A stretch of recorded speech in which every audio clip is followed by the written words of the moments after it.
Bokoto.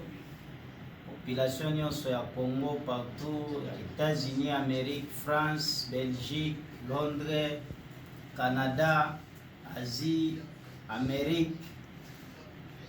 Biso tozali awa ngayo Ibrahim Kabila mutu bautaki kwa leve ne nasengi nanu Nzambe merci mingi ndenge ya protéger biso.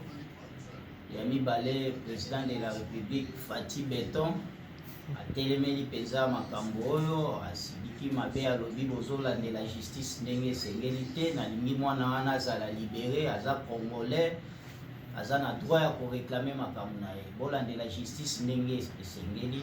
En tout cas merci beaucoup na président de la République alakisi biso ke état de droit eza ya solo. Nalingi bino nyonso ba congolais bozala kimia boyeba ke naza déjà libéré awa na à partir ya 23h30 comme ça nazalaki libéré awa naza na ndako na nga na vandi, mais la lutte continue.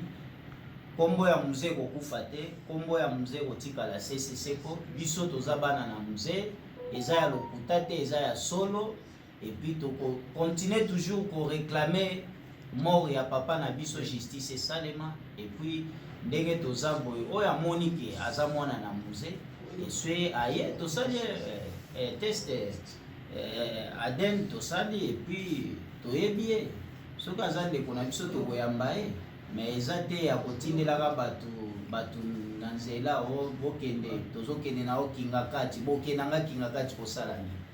Donc nalobi bokende na nga na justice nde ezalaki chance.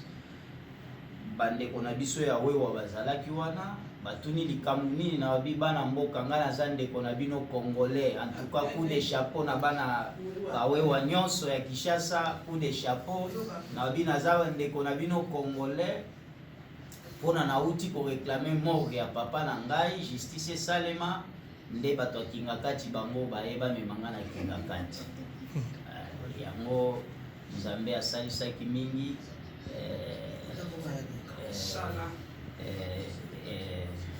bomoni na makambo nyonso toye kobima.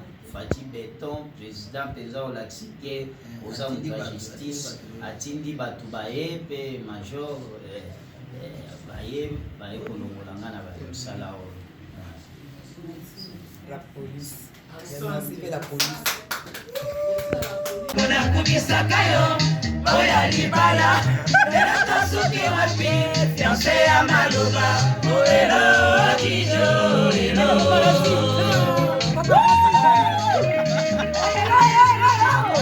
soni yo salingai na babati pe na fali soni pe na baninga oyo tokola tapona kubisaka yo oya libala elata suki wapi fiancé ya maloba